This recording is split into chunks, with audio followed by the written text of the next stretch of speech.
And good afternoon. Welcome, welcome, welcome. Hello, everybody. I'm Kim Davis. Welcome to Chalk Talk. Today is February the is today February the 13th? It is Valentine's Day Eve for those of you who are excited about the fact that tomorrow is Valentine's Day. I, for one, think you can just love people every day, but happy almost Valentine's Day, everybody. For me, it was my dad's birthday, so it's always a super special day for me for another reason.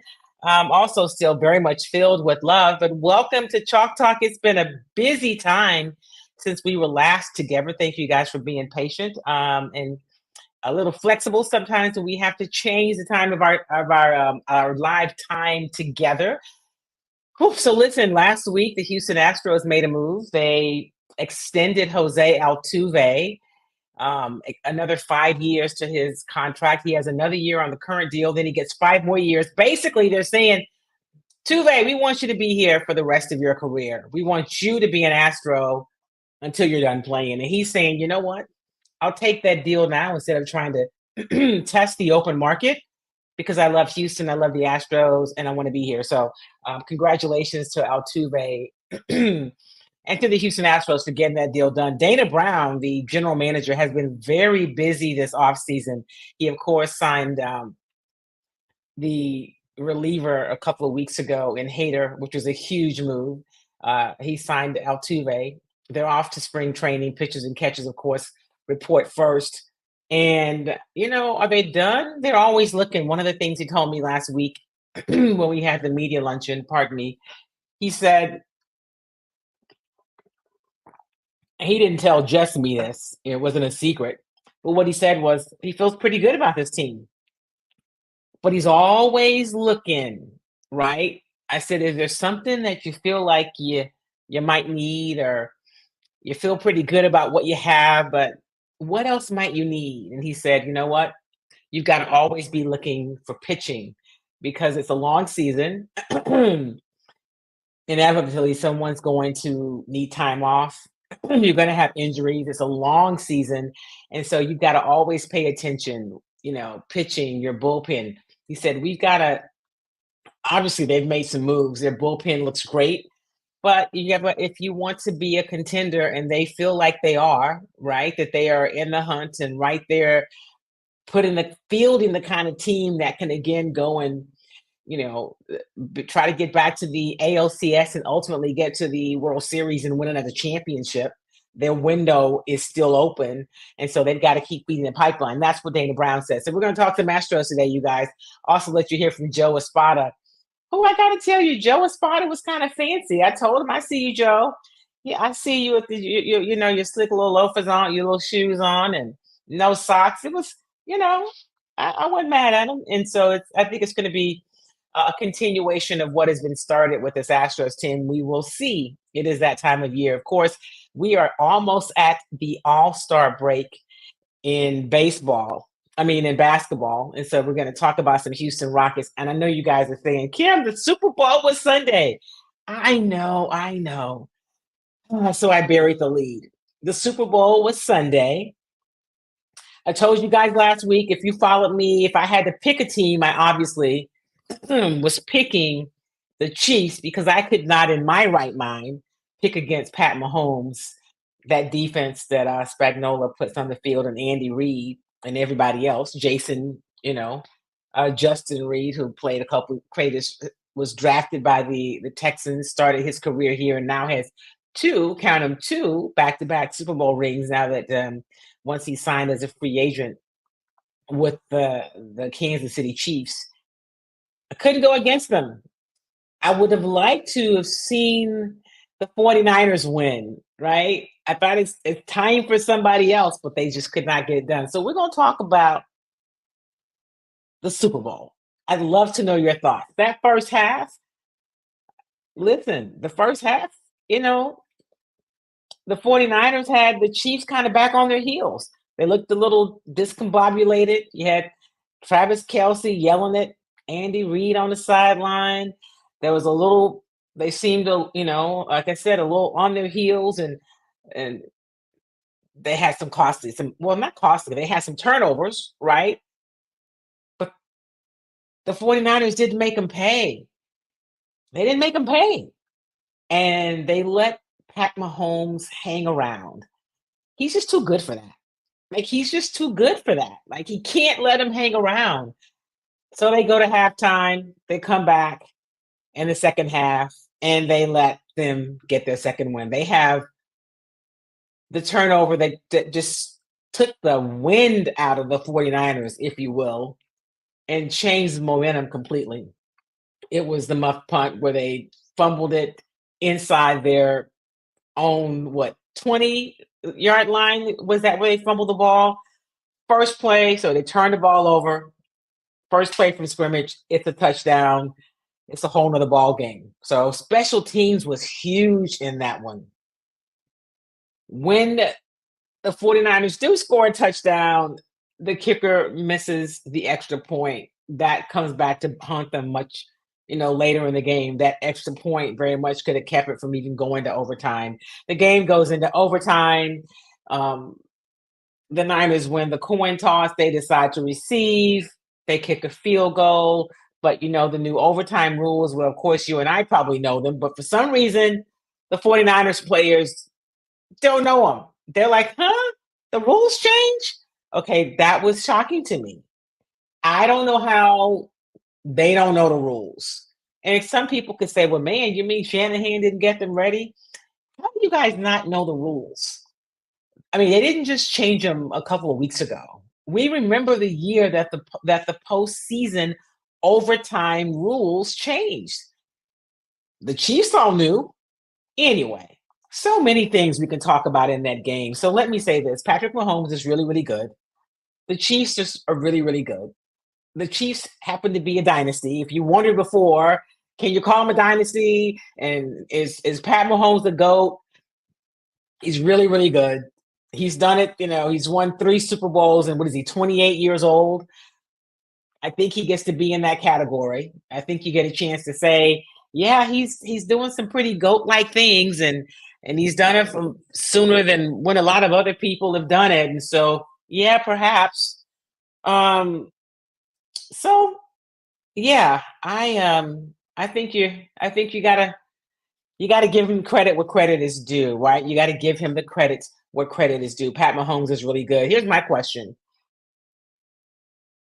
who knocks him off the throne, right? Because this team is going to be good next year, and they'll be the favorites, although they may not be you know this top seed, or but they've got to be favored, right, to get back to the AFC Championship game and probably to a Super Bowl, and maybe even to be champions again.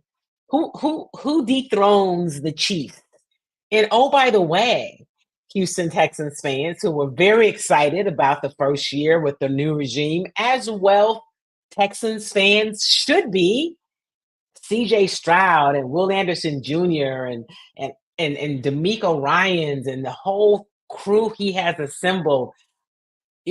Tank Dell should be healthy coming back, and Christian Harris, and what do they do up front? I mean, it's just there's a lot of things to be excited about.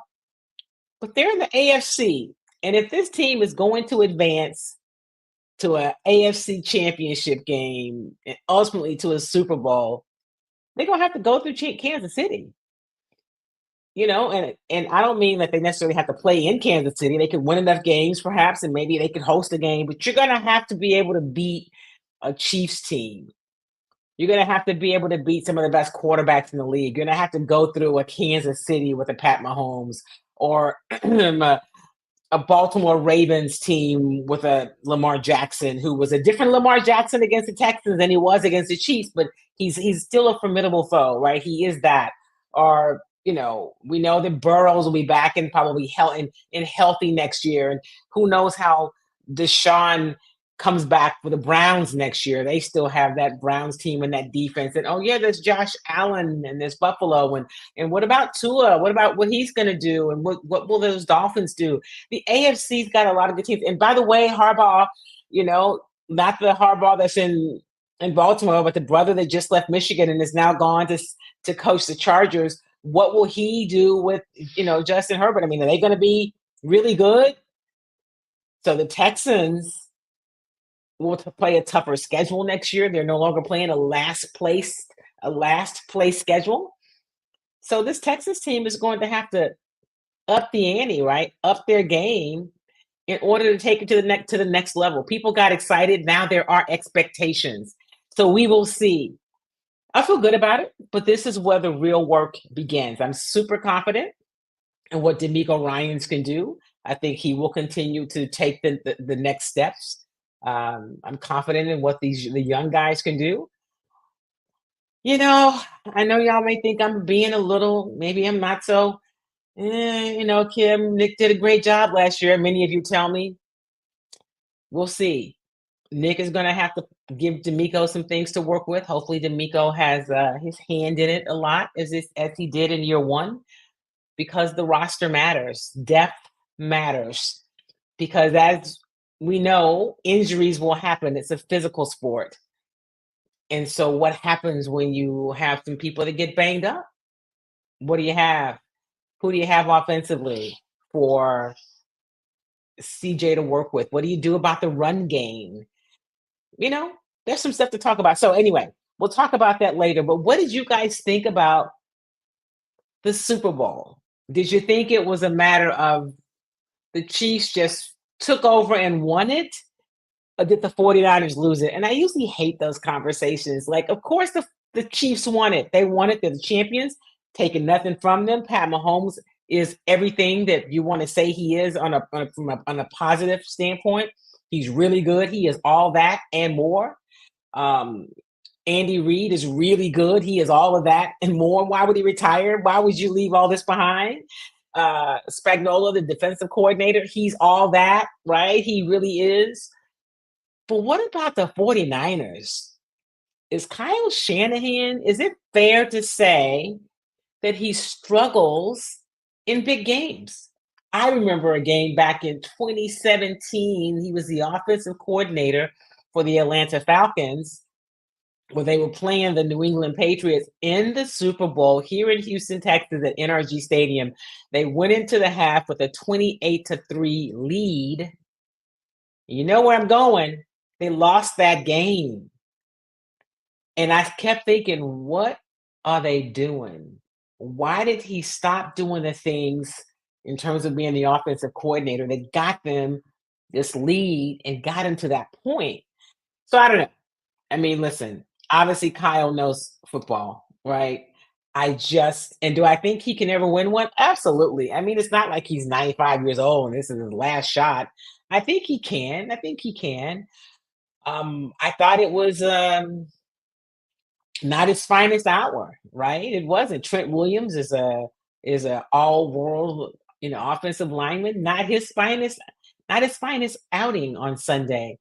You know, and the whole question about Brock Purdy, the kid can play. He can play. All right. They didn't. They're the reason that they're not Super Bowl champions is not because Brock Purdy is their quarterback. And I've heard people say, well, what if you put Pat Mahomes on that roster? Well, what if you put Pat Mahomes on a lot of rosters? That's just it's not really a viable question. Like, okay, you put Pat Mahomes on, pick a roster. That roster is instantaneously better and perhaps Super Bowl champion ready. I don't know. But I do think Kyle Shanahan made some calls that are make you scratch your head. I know he did when I was watching the game. It made me go, wow, what was that call he made? Anyway, the first half was kind of meh. The second half, especially by the time you got to the fourth quarter, much better. And then, of course, there was overtime, which they should have never gotten to overtime. I told my sister when they got to overtime, yeah, the Chiefs not losing this game in overtime. The Chiefs are not. All the pregame shows I did, I said you're not gonna be able to do what you did 49ers against the Lions and against the Packers. You better get ahead and hold the lead. And you know, I guess they held one until they let the Chiefs tie the game and they go to overtime and the Chiefs are again champions. They're back-to-back champions. Mahomes is again the MVP of the Super Bowl and he's just good. He's just really, really good. So, what did you think about halftime? I've heard a lot of mixed reviews. I heard someone tell me at the Rockets game last night, I just thought the transitions weren't great. But then I've heard people give another perspective about what Usher did in terms of the show he put on. First of all, he sang live. So initially when he came on, if you thought, well, what? It's because he didn't lip sync. It was him performing. Um, and the inclusion of the show he put together, right? The people he brought in, bringing in culture. It's Black History Month. Um, think about all the people he included. His Atlanta people, he brought in Alicia Keys and her and Jermaine Dupri, who one of my friends said, "Why is he dressed like a pilgrim?" Nothing against pilgrims, but my sister thought he was CeeLo Green. I understand that because so did apparently a lot of other people think he was CeeLo Green. He did have on, and the socks, you guys, those are Louis Vuitton socks, if it makes you feel any better about the pilgrim-like outfit. Uh, there was Ludacris who came in, and Lil Jon, and shame of you for those of you who don't know who Lil Jon is. Um, there's Lil Jon. There was just a lot with the show. That was the Sonic Boom, which is Jackson State marching band, out of the SWAC. There was the Kappas. There was roller skating. There was a lot, and so he included a lot. It was just a lot of Black culture, and so for that, I say good job, Usher. It was fun. It was a lot going on. Those who are saying it could be better than Prince, I tell y'all to stop it. Stop. Just shh. It was I thought it was a good show though. I thought he did a lot, and and so yeah, I thought it was a good show. It was a good show, and ultimately, when you put it all together, it was a good game. It was a good, in terms of the whole thing. A couple other things that, since it's the Super Bowl, it's a long day, there's a lot of stuff to see. I'm gonna do it. JJ Watt, what was he doing with his hair? It's like he wanted to be in a boy band, and he knows he was wrong for the hairstyle he had. JJ Watt is an analyst on CBS Sports, and he does a pretty good job. I think he's trying to figure out who he's going to be as an analyst. Somebody was joking and said he looked over at Nate and Burleson and thought, I gotta bring it with my hair on Super Bowl Sunday. Yeah, don't try new stuff on Super Bowl Sunday. If you haven't been trying these things with your hair throughout the year, don't do that.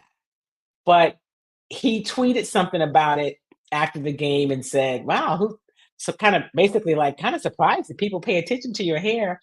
Yeah, because you look ridiculous. Like JJ, you're doing a good job at what you do. What in the world was happening? He had this, I don't know, just go back and look at it. So that was kind of funny when you kind of look at little things that that you pay attention to and go, wonder what made him do that. Kind of like I guess the Jermaine Dupri outfit, the kind of pilgrim look. I don't know. But I thought it was a good show. I thought I think JJ does a good job as an analyst. I just thought his hair was funny, and I thought, hope he knows not to do that again. that is that is not his best look, right? That is not his best look. So, let me know your thoughts about the Super Bowl. Hello to my sister Ellen. She is um, recovering. We'll just leave it at that. Hello, hey Warren. Thank you for being a part of the show, and thank you for the blessing. I can always use that. And my other sister Sylvia. Good afternoon. Always good to have my family in the house, and of course, all of you. And before I go any further, I want to make sure that I remind you about some of the people that help us do this show each and every week. I want to remind you about Jinka, our good friends at I Love Jinka. Kim and LJ Williams are the founder, and Jinka is a product that you can get as a paste or as a vegan capsule, veggie capsule. It's great for all things inflammation, right? If you have aches and pains, or people who've had gout have started taking it consistently, and consistency is the key, and they've seen improvement. People who are diabetic have seen improvement in their A1C numbers. Cholesterol and high blood pressure, people that have issues with circulation have had improvement from taking Jinka. And so it won't interfere with anything you're taking because there's no medicine in it. It is really roots and herbs. It's a high grade of turmeric, and it's the way it's put together, and you will not be disappointed. For information about it, you can go to ilovejinka.com to their website and read testimonials and get an understanding of the 7 roots and herbs that are in Jinka. And if you are in Texas, if you're somewhere near an HEB, you can actually go into an HEB and get the product. If you're anywhere else, you can go online to ilovejinka.com to order it. But here is where you find it if you're in HEB. Here at HEB in the Healthy Living Department of Probiotics, you can find Jinka 7 days a week. Yeah. Look at a lot of Jinka sale. Look at that. Jinka.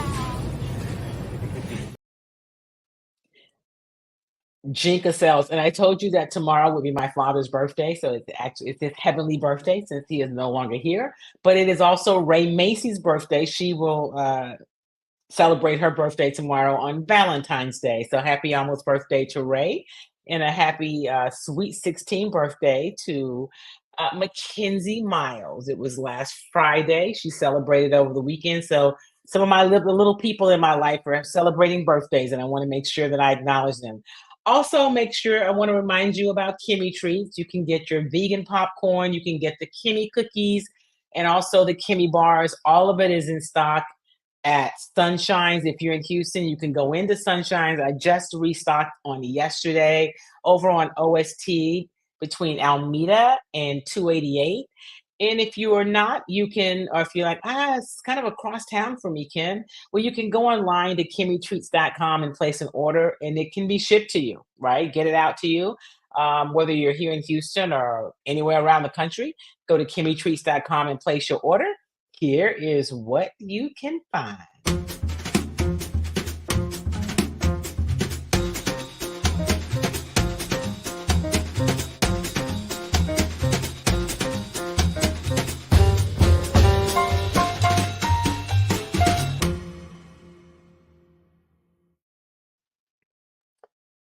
So the Super Bowl is I guess it's the unofficial end to the football season, although we know football season never really ends, right? Now we're getting ready to gear up for free agency, which kicks off in a couple of weeks, with free agents moving around and conversations are happening.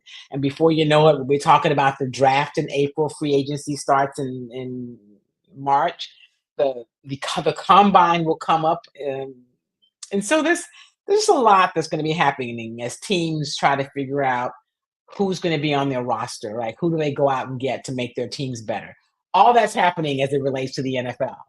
But what is also happening is basketball is underway, right? The Houston Rockets were at home last night, and they played host to the New York Knicks. They didn't play so well when they faced the Knicks in New York, but last night they did. They won a game at home, and they're much better at home than on the road. They've got to figure that one out. But they beat the Knicks at home. Uh, it went down to the wire. Right, the final was 105 to 103. I was so glad they didn't have overtime because quite frankly and selfishly, I was a little tired yesterday, and so the final was 105 to 103. Um, the Knicks had been favored by about a point and a half. So the Rockets covered. And let me just tell you kind of where the standings are right now. So the Rockets are 24 and 29. So they're 5 games under 500. They're 7.5 games out of first place in the Southwest Division of the Western Conference. If the playoffs started today, because we always are looking at where are they in this playoff hunt, because the goal is this year, although Rafael Stone, the general manager, who I'm going to let you hear from, he's very big on not really quantifying what growth and success looks like. But I think we all pretty much know that the goal is that this team makes it to the play-in tournament, which means you got to get to the 7 to 9, 7 to 10. you got to get into that range in terms of where you're the standing in the West to get a shot for the playoff, to get to the play in. Well, right now they're at 12. They're 24 and 29 at 12. Utah is 26 and 28. Golden State is 26 and 25, and the Lakers are 28 and 26. So they're pretty close. They've got one more game. They play at Phoenix tomorrow night, they being the Rockets, before they head to an all-star break. So they struggled on the road. In fact, in their last 10 games, they are 4-6 overall. Um, they're 19 and 9 at home. They're 5 and 20 on the road. They gotta get some wins on the road. So it'd be great if they could win at Memphis, go into the All-Star break with a 2-game win streak and also with a road win, because when they come back after the break, they will play at New Orleans, who leads the West, the Southwest Division of the West, and then they'll come home and play Phoenix and OKC. So if they could get a win going into the break, that would be great for them. And then they've got about a week off before they come back and get back to action. So, we got a chance to talk. There was a move made about 2 weeks ago where the Rockets made a deal with Memphis. They traded Victor Oladipo, who Memphis, ultimately cut, and they made a deal for Steven Adams, who is injured. We talked to Rafael Stone, the Rockets general manager, before yesterday's game. It's our first time getting to talk to him since the trade line came and went. The only deal they made was this deal for Steven Adams a couple of weeks ago, and Steven is not going to be available until next year. But so I didn't know when they made that deal if it was a deal to package him with somebody else, to do something different, or to put him with a deal to make another move. But they didn't make any other moves. And so, we talked to Rafael Stone. They like Steven. If Steven, they feel like he passed the physical as much as you can when you're injured, right? Recovering. And they feel like he's going to be, definitely a bonus for them when he comes in next year. A backup center, somebody that can help and be helpful with Alp. So he talked about that, and we got a chance to talk to him about just moves that they, have or have not made, right? So one of the things he talked about, um, Raphael, was, and I'm trying to think of which sound this was. We talked to him about, um, he talked about Jalen. There was a lot of speculation in.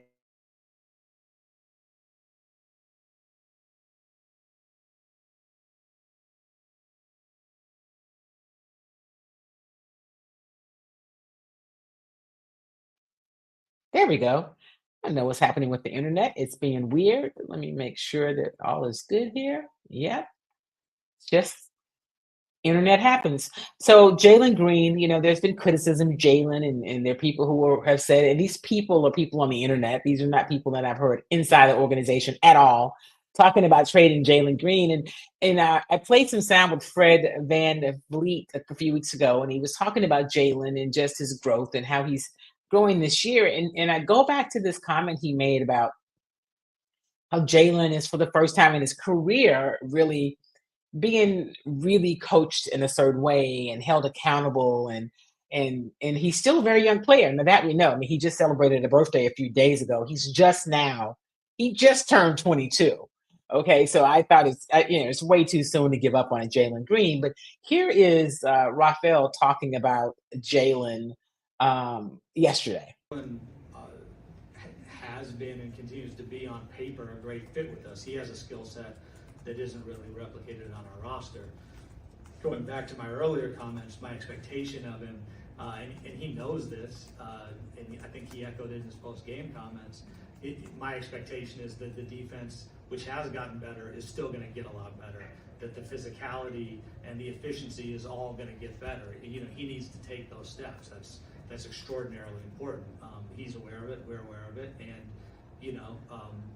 and that's the challenge for him and for us.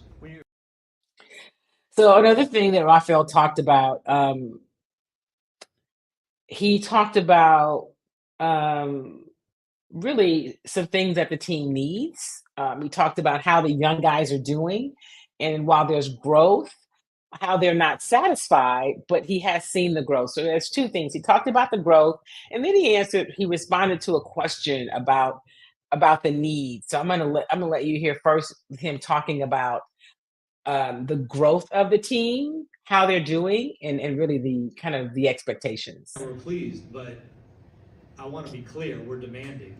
You know, growth growth is expected and demanded here. And so, yes, like we're happy with them, and different guys have taken different leaps at different times and in different ways and on different sides of the ball and everything else.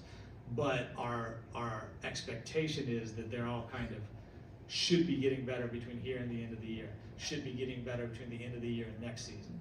And that growth needs to be continual. Like it's not, we're not in a place where we feel like, oh, this guy is here. Like with none of our young guys are we like that. And the good news for me is I don't think they think they're there either. I think they all know they have growth. The growth is expected of them. Would you say that they have met your expectations of what you thought that they would be 50-something games into this season?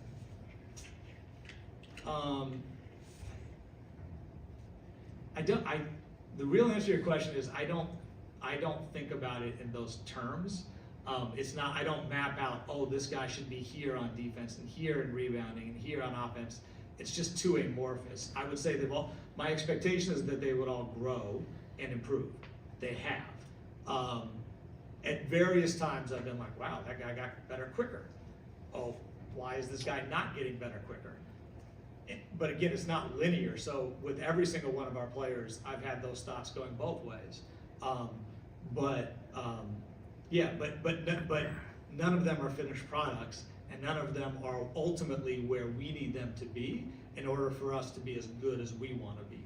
And so, that's kind of how I think about it.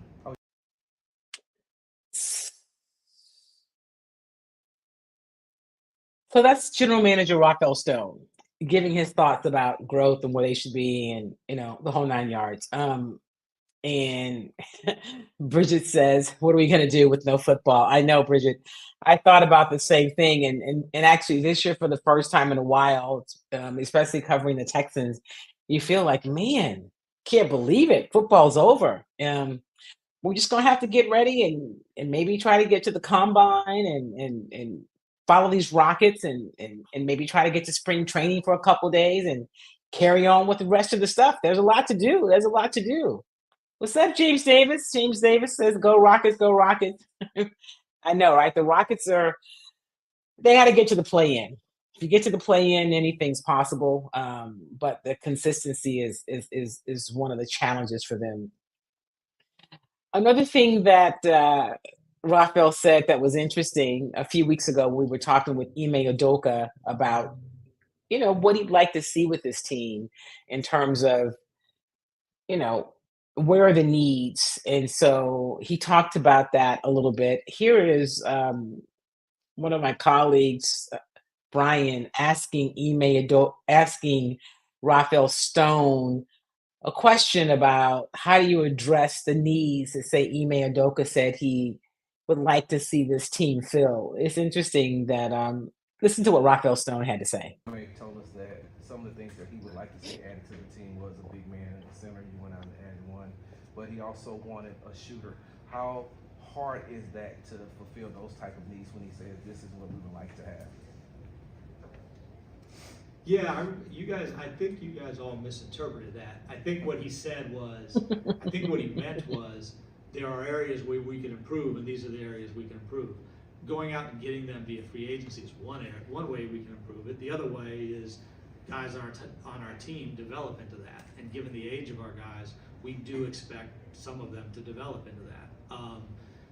In terms of like what we were looking for on the trade market, we were completely aligned. Like we actually agreed on every single deal that I asked him about. Like the ones I thought could be possible that I didn't particularly like, he didn't like either. The ones I thought that could be possible that I was excited about, he was excited about. I think we're very much in the same place in terms of what we see with this team, how how certain elements would impact it negatively or positively. Um, and so, yeah, anyway, so that's my answer. So I don't think we misinterpreted it. I think that I understand the general manager. I didn't think that was a trade that they could really make to get what they needed, just because you'd have to give up on your core, right? On some of the young guys, because you got to give something to get something. So I think it's you need a shooter. Let's be clear. And if you had a shooter, he'd be shooting. So I don't think that there was a misinterpretation. I think Brian asked a really good question, and I think we understood it. But I get it. There's not really a deal that we made, and so maybe one of these guys becomes a better shooter. That's possible. But if they're going to take the next level, go to the next step in this growth of this team or these phases or whatever that thing was that he and Tillman were talking about in the offseason, they're going to have to get somebody who can shoot the ball. Okay, so that's really, really clear. Kevin says they should have recent. See, there you go with that foolishness. I know you're playing, Kevin. You play too much. We should not have signed James Harden. JD says Harden will slow us down. We're going to be a run and gun team. Yeah, Harden is not what this team needs. He didn't even fit anything that they're doing. I mean, he is he is not the answer. That's not possible. I just don't see where Harden has fit. It's interesting. Harden has managed to fit better out with the Clippers. He needs to be on a team with more veterans, clearly. And so we will see where that team ultimately winds up. And yeah, this team needs this Rockets team needs some shooters, but they are a ways away. And Harden needs to be with the team that's further along in terms of development. So the other thing was, Ime talked about consistency. He's talked about that a lot, right? This team does fairly well, and then they're just not consistent. And the thing about Ime is you don't never have to really wonder what he's thinking. He's not going to sugarcoat it. If you ask him, he's going to tell you. If he doesn't like something, he's going to tell you. And so he's talked about consistency a lot. And so I asked him, like, what do you do about that? You know, because obviously consistency is an issue. And how do you go about, making that how do they get better? How do they become more consistent? And it seems like a simple thing to say, just be more consistent, but how do you do that? And here's how he answered I think that. the experience is one of the biggest pieces as far as that, being on the court and with guys being in and out, Dylan missing time, and I'm in now getting a bigger chance with Fred out. I think experience is the biggest thing as far as that, but you have to show progress and show some carryover from game to game, not to make the same mistakes. And so for our guys, it's a bunch of one-on-one sessions, obviously film sessions with the team, but they need to get up to speed to where some of our veterans are, and so it's a lot more individual work with those guys. And so you want to see everybody learns at their own speed and learns a little bit differently, but you want to see who catches on and can move on to the next play, next game, next quarter, whatever it may be, and not make the same mistakes. And so that's the thing we said, from day one, is that youth is not an excuse with our guys, and they got to be able to have carryover from game to game. And when you're 50 games in, you want to see some real improvement in the last 30 or so games. Let me tell you guys somebody I like. And I see him getting better. I think he's going to be a really good NBA player, and that's Amin Thompson. I like what I see from him. Um, And I think, Cam Whitmore, as he develops and he's a little banged up. I'm not sure he may be back tomorrow night against Memphis. Not sure Fred is back tomorrow and Tari may be back. Eason. It's, with Fred out, it's given, Amin a chance to get some more minutes. Good minutes that he really wouldn't otherwise have a chance to get. And he's getting to be more confident and a little more comfortable. You can just see it. I mean, I see it even after the game in the locker room. I mean, he's starting to, when we talk to him, he is, growing into being an NBA player. And I think we forget sometimes, I don't really forget how young these guys are when they come in the league. And some of them, it takes a minute. I mean, I think we think about a LeBron James and when he came in and how he came in, that is not the norm. The norm is a Jalen or an Amin, and not that they came in the same way, but just, they're young. and how they carry themselves and coming in and playing with these grown men and having to figure out just how to be and then how to be a basketball player too. It's interesting to see them go, throughout the season. So I like what I see from Amin Thompson. I think he's going to be a pretty good player. I think he's got a bright future, and um, Calvin Murphy is a shooter. Um, yeah, no way to become a better shooter. Yeah, that's my point. I mean, you got to go get one. That's why when Rafael said that, I was like, yeah. I mean, you can play better defense, right?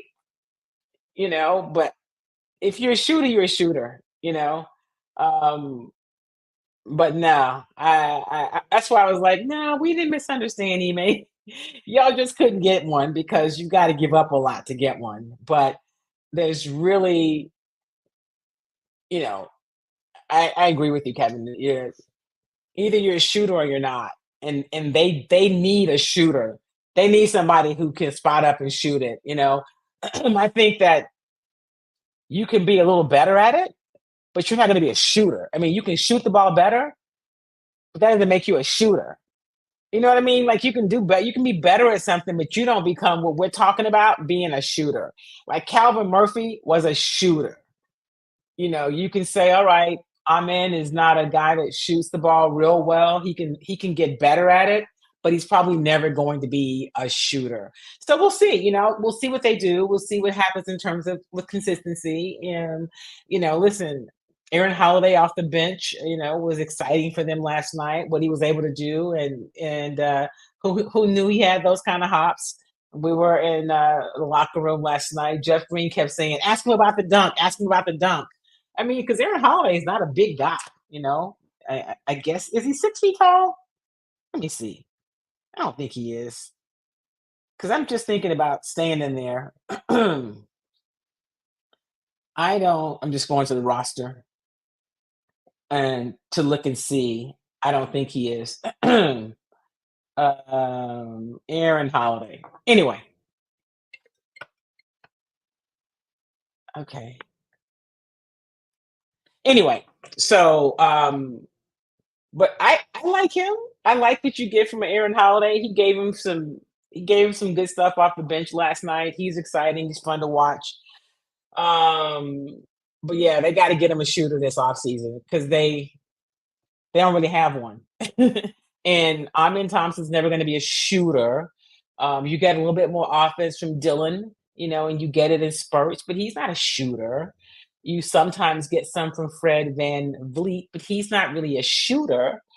So they don't really have a shooter, and they need one of those. And so, contrary to what Rafael said, which is funny to us, yeah, we didn't misunderstand. Ime said what he said, right? So, all right, before I get out of here, we got to talk a little bit of Astros, and we're going to be doing a lot more of that coming up. So Altuve signed last week. He got a bag. Good for him. He is going to be an Astro until probably he retires. And Joe Espada is cool. He had on his little Gucci shoes, and he had on his sports coat, and the inside had he kind of as an ode to Dusty.